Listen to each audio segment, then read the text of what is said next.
everybody. Comic book aficionado Douglas Waltz here with a new episode. We got a little surprise for you at the end. We're going to do an unbagging this episode. Not a lot of books. We got issue 2 from Dark Horse of Sergio Aragone's Gru Meets Tarzan, which of course is drawn by Sergio Aragones, and also Thomas Yeats. He draws Tarzan, and then Mark Evanier wrote it. The best part of this is the parts where it's Mark and Sergio at Comic-Con, and Sergio's trapped in the crappy little zoo or whatever. We finally get Gru and Tarzan meeting up by the end of the second book, and it's cute how they put the two artworks together. So that's really about it. It's just funny. If you don't like Gru, it's not going to work for you. If you're, Tarzan, and you're like, I can't believe they do this to Tarzan, there's something wrong with it. This is funny. You should get it. And there's a Roberto cartoon on the back. I think he humps that giraffe, though. Alright. And then look at this giant thing. 100-page giant. When I was a youngster, a 100-page giant cost 50 cents. This was $9.99. Something's wrong. It's Aquaman. 80th anniversary. There he is.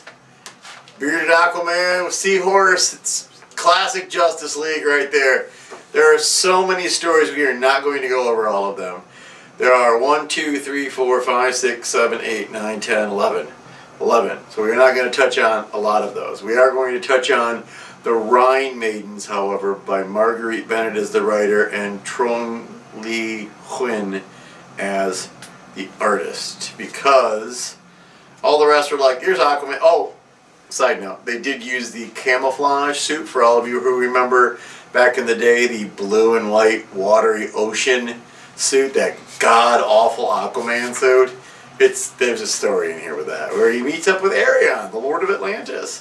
So they pull out some stuff.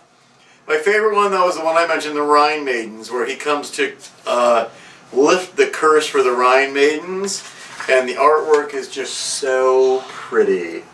So it's a pricey book. Do I think it'll be in the quarter bin, 50-cent bin anytime soon? No, probably not. Glossy cover.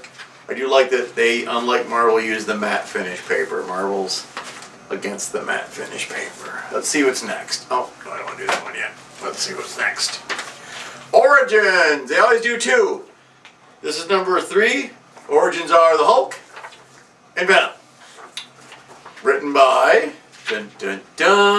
Christopher Elopius, art Lana Suvani.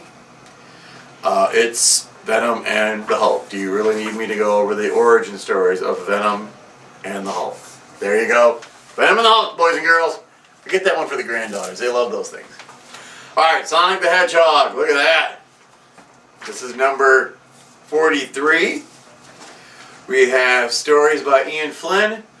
Arts by Jamal Peppers, Bacardi Curry, and Thomas Roethlisberger. Holy mackerel.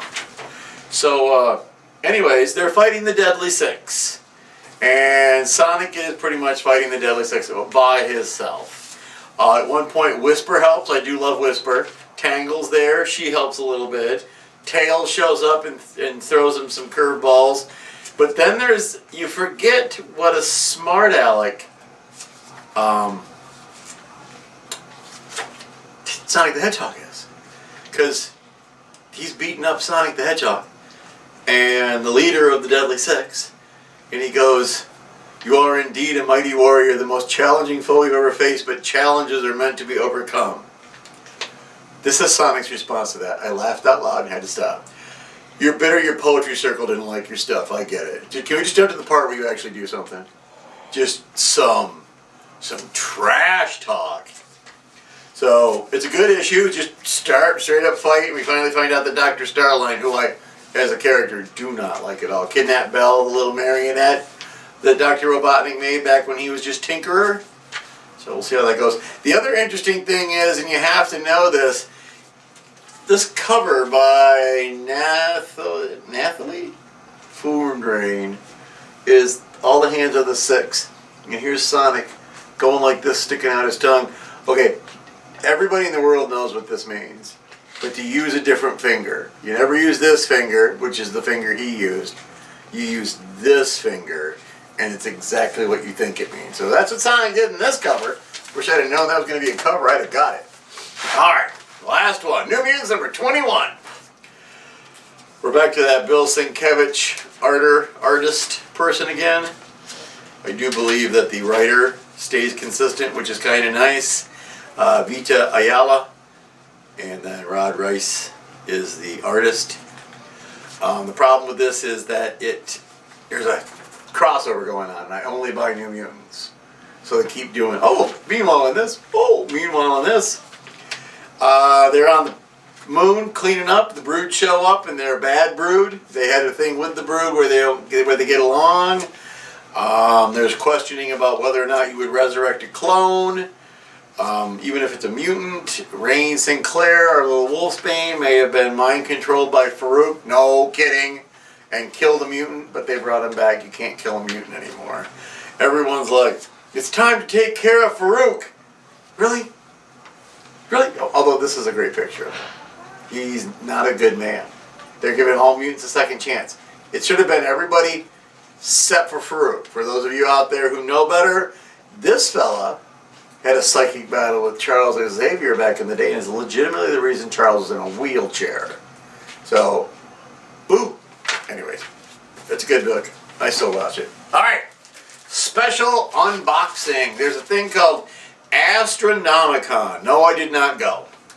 But our good friend Dirk Manning had a series back a while, Twisted, the band, called Haunted Highons.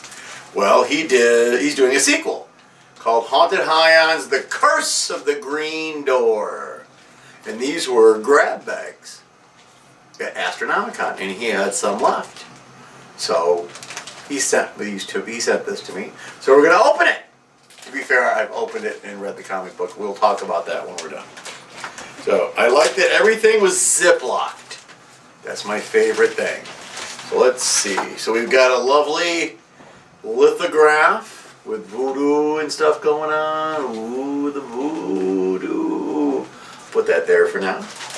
And then he was kind enough, if I can find it. Hold on. I'll just get the comic book out of here right now. Oh, there it is. Okay. There is a facsimile cover of the first issue of the new series. Ooh, I love this comic book. The original one was great. I don't listen to Twisted, but I liked it. A signed ash can. For those of you who don't remember, back in the day they used to do these all the time. It's the first little bit of a comic book. It gives you an idea what the color is like, and we'll talk about more about why that's important when we get to the actual book. But there you got that. And we have a CD of Perfect Problem by Twisted. So I'll listen to what Twisted sounds like. I didn't know that. So Twisted, yeah. It's a cool cover. I like that. And a comic book board to keep everything nice, because I'm going to just put everything back in this bag and leave it that way. So in the business, it's called a virgin cover. See? There's no words on the cover. And it was released specifically at Astronomicon, so it's a special back cover. So that's not bad. Apparently virgin covers are one of the goodies that you really want in the random what's in your bag. The other nice thing is this is called the Blue Line Ghost Edition. So what that means is they didn't color it.